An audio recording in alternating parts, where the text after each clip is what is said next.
मैं जैसे ही ट्रेन के बिल्कुल एंड में पहुंचा, जहां पे वो ड्राइवर पीछे एंड पे पहुंचने के बाद दूसरी तरफ चला गया था, मैं भी उसी के पीछे पीछे दूसरी तरफ जैसे ही पहुंचा तो वो ड्राइवर वहां से गायब हो गया था। हैरानी की बात यह थी, अगर वो किसी डब्बे के दरवाजे को खोलता तो ट्रेन का जो डब्बे का लोहे का दरवाजा होता है वो इतनी भारी भरकम होता है कि उसके खोलने और बंद करने पे एक क्लियर आवाज आती है। लेकिन मुझे किसी भी ऐसे डब्बे की आवाज नहीं आई थी, तो वो फिर कहां गया?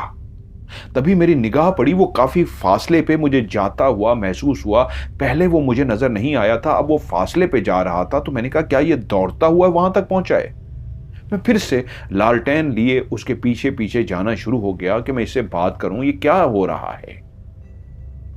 मैं चलता हुआ जब उसके करीब पहुंचने लगा हूं तो वो इंजन के अंदर दाखिल हो गया और मैं भी तेज तेज चलता चलता उसके पीछे इंजन के अंदर दाखिल हो गया। और जब मैं इंजन के अंदर दाखिल हुआ हूं तो मैंने देखा इंजन अभी भी खाली था। उस रेल के इंजन के अंदर कोई ड्राइवर नहीं था और मैं परेशान हो गया, घबरा सा गया कि यार ये क्या मंजर है।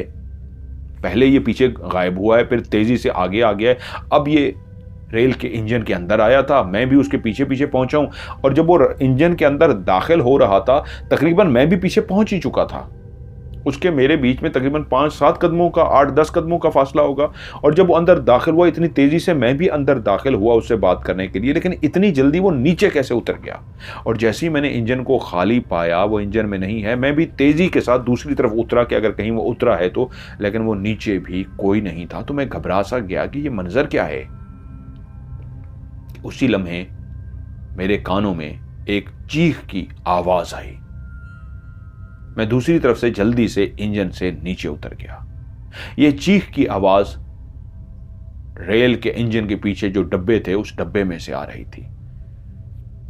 एक मध्यम सी आवाज सुनाई दी थी, इंजन का शोर था। मैं जल्दी से इंजन से नीचे उतरा और चलता हुआ डब्बे के पास गया और मैंने जाके जब डब्बे के दरवाजे को धक्का दिया तो वो दरवाजा खुल गया और मैं जल्दी से उस दरवाजे के अंदर दाखिल हो गया।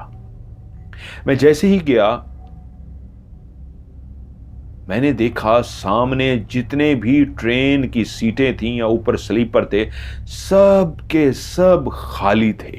यह डब्बा बिल्कुल खाली था। ट्रेन के अंदर रोशनियां जल रही थीं, लेकिन कोई भी अंदर बैठा हुआ नहीं था। मैंने कहा, आवाज सुनी है एक चीख की, लेकिन अंदर बैठा हुआ कोई नहीं है।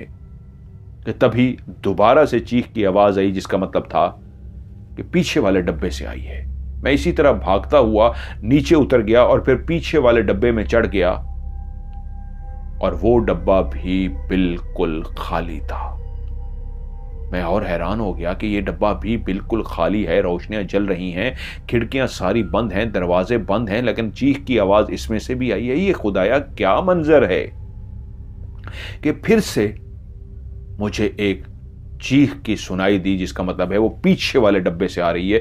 इसी तरह फिर मैं नीचे उतरा और फिर उस डब्बे के अंदर मैं दाखिल हो गया। तो क्या देखता हूं, पूरा डब्बा तो खाली पड़ा हुआ है, लेकिन बिल्कुल दरमियान में जो पैदल चलने के लिए रास्ता होता है, ट्रेन के बीच में दोनों तरफ वो होती हैं सीटें, वहां पे कोई इस अंदाज में फर्श पे लेटा हुआ है कि उसके मुंह के ऊपर इस तरह सफेद कपड़ा डाला गया है, जैसे कोई मर जाता है और उसके चेहरे पे कफन डाल दिया जाता है। मैं चलता हुआ उसके करीब पहुंचा। मैं परेशान कि ये कौन है। मैंने पहले खड़े होकर आवाज दी, कौन हो भाई, कौन हो? मुझे चीखने की आवाज आई थी, कौन हो तुम? और उसी लम्हे उस जिस्म को जिसके ऊपर खड़ा मैं देख रहा था, कोई भी जुम्बिश नहीं, कोई हरकत नहीं। उसी लम्हे मैंने डरते हुए हाथों के साथ, मेरे हाथ कांप रहे थे, मेरी दिल की धड़कन तेज थी, मैंने उसके चेहरे के ऊपर से कपड़ा हटा दिया। और जैसे ही उसके चेहरे से कपड़ा हटाया तो मेरे मुंह से चीख निकलते निकलते रह गई। ये फरजाना की बहन सुल्ताना थी, जिसका शौहर 4 से 5 महीने पहले फौत हो गया था। जिसकी थोड़ी देर पहले उसकी बहन फरजाना बाहर बैठी थी और मुझे बता रही थी कि मैं सुल्ताना की बहन हूं, वही सांवली सी सुल्ताना जिसके 2 बच्चे थे, वो इस वक्त इस फर्श पे मुर्दा पड़ी हुई थी। मैंने उसके वजूद को हाथ लगाया तो ठंडा यख था, वो मर चुकी थी और उसका चेहरा बताता था उसको मरे हुए कई घंटे हो गए हैं। मैं एकदम से घबरा गया, किसने मारा है इसको और मार के क्यों ट्रेन के अंदर रखा है कि इस वक्त उसका मुंह के ऊपर एक चादर लगी हुई है, एक चादर पड़ी हुई थी जिस चादर को मैंने हटाया था और उसके नीचे सुल्ताना मरी पड़ी थी। खुदाया ये क्या मंजर है। मैं और परेशान हो गया कि उसी लम्हे मुझे ऐसा महसूस हुआ कि डब्बे का दरवाजा किसी ने खोला है और अंदर दाखिल हो रहा है पिछली वाली साइड से। मैंने उस तरफ देखा तो मुझे सामने वही चादर लपेटे फरजाना नजर आई और फरजाना जैसे ही मेरे सामने आई वो घबराई हुई थी, मुझे जल्दी से इशारा कर रही थी कि इधर आओ इधर आओ, और नीचे उतर गई। मैं भागता हुआ उसी तरह गया फरजाना के पीछे कि इससे पूछूं क्या हुआ है, उसको बता सकूं तुम्हारी बहन सुल्ताना अंदर मरी पड़ी है, उसके ऊपर चादर पड़ी है। और इसको इससे पहले कि मैं बताता हूं मुझे नीचे उतार के ले गई और मैं जैसे ही नीचे उतरा तो देखा फरजाना वहां पे नहीं है। अब मैं नीचे उलझ के खड़ा हो गया, क्या करूं। पहले ड्राइवर गायब हो चुका है, ट्रेन अभी तक रुकी हुई है, अंदर एक लाश पड़ी हुई है, मुंह के ऊपर एक चादर थी जिसपे हटाने पे पता लगा वो एक गांव की खातून सुल्ताना है। उधर उसकी बहन मुझे बुला के ले गई थी, अब वो भी नहीं थी। या अल्लाह ये क्या माजरा है। मैं अभी खड़ा इसी बात को सोच ही रहा था कि उसी वक्त फिर से मुझे ड्राइवर नजर आया क्योंकि मैं नीचे खड़ा हुआ था। और जब मैंने ड्राइवर की तरफ देखा तो इस वक्त वो मुझे देख के हाथ हिला रहा था। इस वक्त ड्राइवर ने मुझे देख लिया था। मेरे अंदर भी हिम्मत है, ड्राइवर मौजूद है, उसने मुझे देख लिया, कम से कम उसको बता सकूं कि अंदर एक लाश पड़ी है। मैं तेजी से चलता हुआ ड्राइवर के पास पहुंचा। ड्राइवर अभी तक वहीं पे खड़ा था। मैं जैसे ही गया उसको फौरन दुआ सलाम की, उसने मेरे सलाम का जवाब दिया। मैं घबराया हुआ था, उसको बोला क्या हुआ है, घबराए हुए क्यों हो। मैंने कहा डब्बे के अंदर लाश पड़ी है। बोला लाश, ये तुम क्या कह रहे हो। मैंने कहा हाँ लाश पड़ी है। मैं भूल गया उससे पूछूं कि इमरजेंसी में आप क्यों रुके हैं, क्या हुआ है, सवारियां नहीं है, मुझे सिर्फ ये पता था कि लाश पड़ी है। वो बोला आओ मेरे साथ, दिखाओ मुझे। मैं उसको लेके उसी डब्बे की तरफ गया और हम दोनों उस डब्बे के अंदर दाखिल हुए। मैं आगे आगे था, वो मेरे पीछे था। और जब हम उस जगह पे पहुंचे जहां फर्श के ऊपर लाश पड़ी थी तो मैंने देखा अब वहां पे कुछ भी नहीं था। तो मुझसे बोला कहां है लाश। मैंने कहा अभी अभी यहां कुछ देर पहले लाश थी। तो बोला अगर पहले लाश थी तो कौन उठा के ले गया, ट्रेन में तो कोई भी नहीं बैठा हुआ, खाली है। अब मेरा सर चकरा सा गया कि यह सारा क्या मंजर है, ये क्या है। कि उसी लम्हे उसी दरवाजे से जहां कुछ देर पहले मुझे फरजाना ने बुलाया था नीचे आओ, एक और चेहरा मुझे नजर आया और उस चेहरे को मैंने पहचान लिया। यह कोई और नहीं शबनम थी। और शबनम ने तेजी के साथ अंदर दाखिल हुई और मेरा नाम पुकारा, बशीर जल्दी से आओ, तुम्हारी मदद की जरूरत है। तो वो ड्राइवर बोला जाओ तुम्हारी मदद की जरूरत है। मैं भागता हुआ दरवाजे से नीचे उतरा। शबनम नीचे उतर चुकी थी और मैं जैसे ही स्टेशन पे ट्रेन के उस डब्बे से नीचे स्टेशन पे उतरा तो मैं इधर उधर देखना शुरू हो गया कि शबनम कहां पे है। तो तभी मेरी आंखों ने जो मंजर देखा वो बहुत ही खौफनाक और भयानक मंजर था। शबनम उस स्टेशन पे लगे हुए हैंड पंप से घड़े के अंदर खड़ी पानी भर रही थी। मैं हैरान हो गया कि ये मुझे बुला के गई है जैसे कोई इमरजेंसी हो या किसी कोई मसला हो, अभी ये खड़ी स्टेशन पे पानी भर रही है। मैं चलता हुआ उसके जब करीब गया तो वो पानी भर चुकी थी और घड़े को उठा के उसने कहा मेरे सर पे रखवाओ, मेरी मदद करो। मैं बेनतहा चौंक सा गया। मैंने वो घड़ा उठाया और उठा के उसके सर पे रख दिया। उसी वक्त गाड़ी ने चलने की विसल बजा दी। जो ड्राइवर जिसे मैं बात नहीं कर सका था, पूछ नहीं कर सका था, उलझ सा गया था, शायद वो ट्रेन को आगे बढ़ाने लगा था और ट्रेन की विसल बताती थी कि ट्रेन चलने लगी है। तभी मैं भागा उस तरफ के ड्राइवर से बात कर सकूं, वो घड़ा मैंने शबनम के सर पे रख दिया था।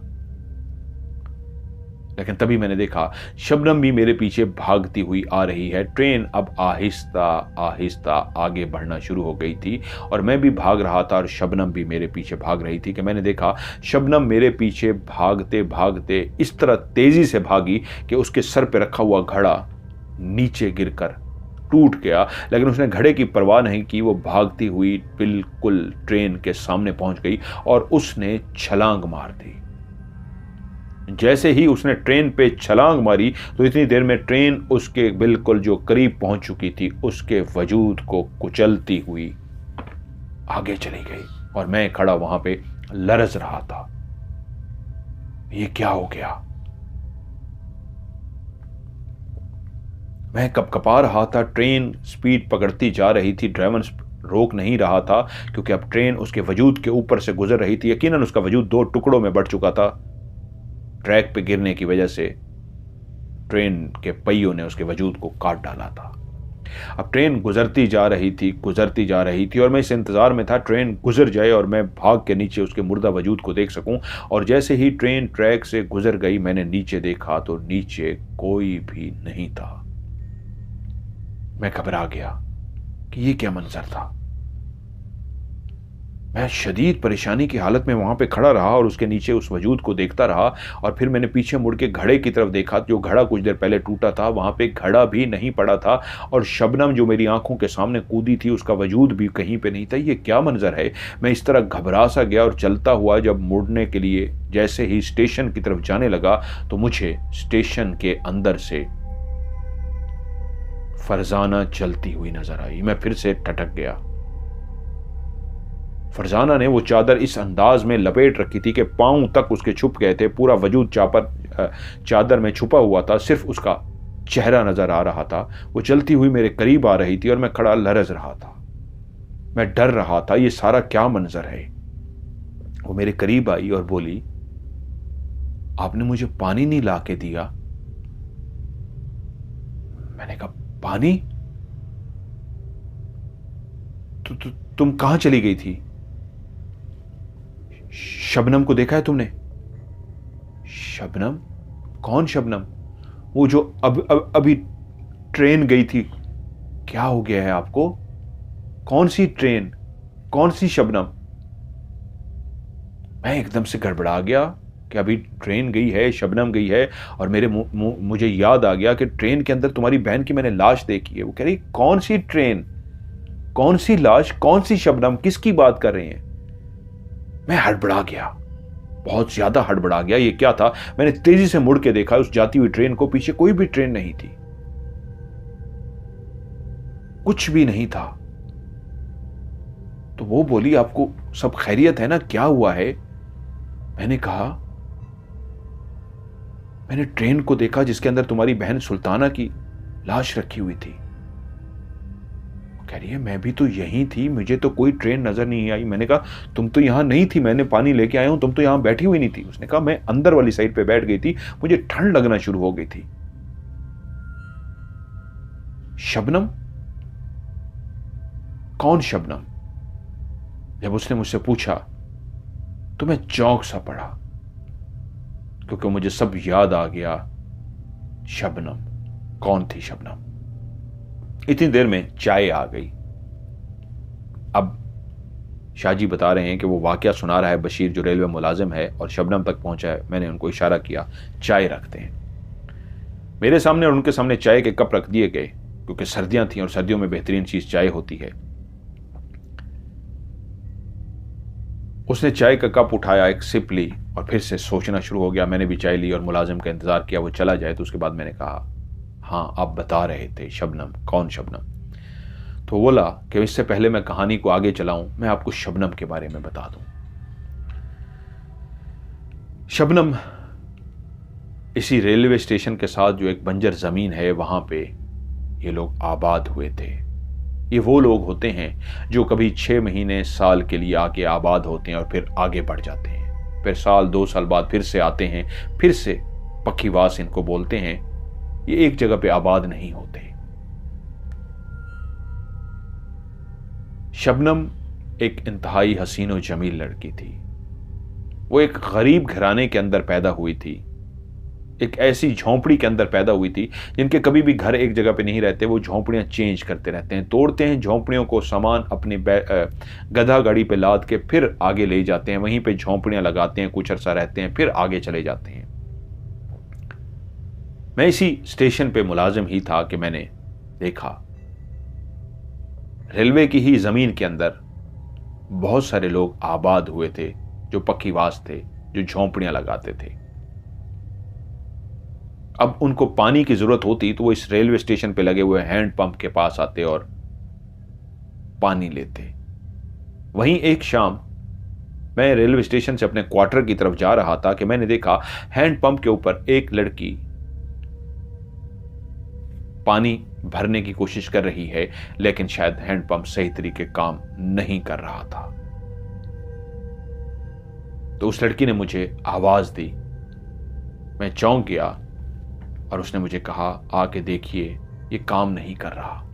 मैं चलता हुआ उस हैंड पंप के पास गया तो तभी मुझे याद था कि हैंड पंप पानी छोड़ना शुरू हो गया था। तो इसका तरीका होता था, इसके अंदर थोड़ा सा पानी डाला जाता और उसके बाद तेज तेज हैंड पंप चलाया जाता तो पानी आ जाता था। और मैं ये सोच रहा था इसको ठीक कराऊं, तो उसका पानी फिर से छोड़ गया था, उसके अंदर पानी नहीं आ रहा था। और मैंने उसे कहा, हाँ ये मेरे ख्याल में काम करना छोड़ गया, रुको मैं अपने घर से पानी लेके आता हूँ, इसमें थोड़ा सा पानी डालना होगा, ये चल पड़ेगा।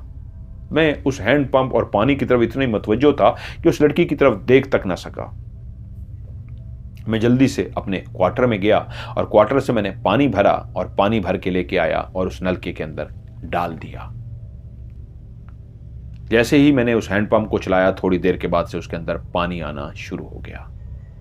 और जैसे पानी आया, मैंने उस लड़की से कहा, ये लो पानी आ रहा है। तभी उसने मुझे कहा, आपका बहुत बहुत शुक्रिया, आप वाकई बहुत अच्छे हैं। और जब इस वक्त वो मेरा शुक्रिया अदा कर रही थी, तभी मेरे उसके चेहरे पे निगाह पड़ी और मैंने उसके चेहरे को देखा तो देखता ही रह गया। वो बहुत हसीन और जमील लड़की थी, ऐसी लड़की मैंने नहीं देखी थी। उसके कपड़े इतने अच्छे नहीं थे, लेकिन फिर भी वो साफ सुथरी रहने वाली लड़की होती है। ये लोग साफ सुथरे नहीं होते, ये अपने आप को इतना साफ सुथरा नहीं रखते, लेकिन ये लड़की साफ सुथरी थी और उसका चेहरा बहुत हसीन था। और मैंने उसे जैसे ही देखा तो उसके चेहरे की तरफ देखना शुरू हो गया। वो देख के मुस्कुराई और मुझसे बोली, आपका नाम क्या है? मैंने उसे कहा, मेरा नाम बशीर है। और तब वो खुद से बोली, मेरा नाम शबनम है। आप यहीं कहीं रहते हैं? मैंने उसे बताया, हाँ ये साथ ही मेरा क्वार्टर है, मैं इसी क्वार्टर में रहता हूं। कौन कौन रहता है आपके साथ? मैंने कहा, क्वार्टर में मैं और मेरी बूढ़ी माँ रहते हैं, हम दोनों रहते हैं। तो बोली, आपका बहुत बहुत शुक्रिया, आपने मेरा ये काम किया, वरना मैं पानी ना भर सकती। तो मैंने उससे पूछा, तुम कहाँ रहती हो? तो उसने इशारा किया, वो जो सामने झोंपड़ियां हैं वहीं पे ही हम रहते हैं, अभी कुछ ही अरसा हुआ है हम लोग आए हैं। मुझे शबनम से बात करना बहुत अच्छा लगा और मैं जब जाने लगा तो शबनम ही मुझसे बोली, आप कब आएंगे दोबारा?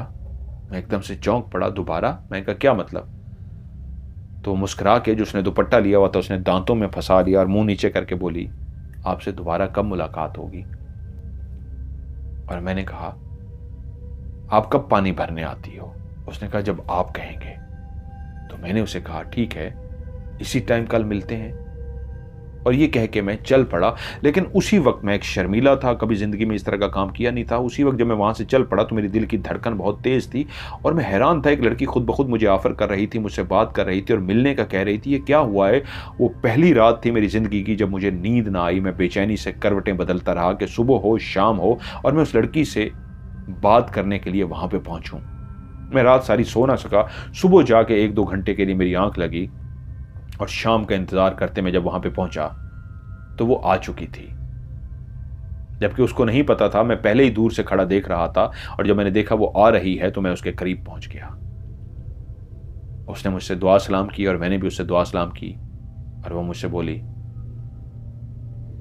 आपको बुरा तो नहीं लगा कल मैंने आपसे मिलने के लिए कहा? मैंने कहा, नहीं बिल्कुल मुझे बुरा नहीं लगा। तो वो बोली, आप मेरे दिल को अच्छे लगे हैं, आप एक नेक इंसान भी हैं और शक्ल के भी बहुत खूबसूरत हैं। हम गरीब लोग हैं, हमसे तो कोई बात करता ही नहीं है, लेकिन आपने जिस तरह प्यार से बात की और जिस तरह मेरा काम किया, आपने मेरा दिल मोह लिया। आप मुझे अच्छे लगे। और यूं उस दिन से मेरी और शबनम की मोहब्बत का आगाज हुआ।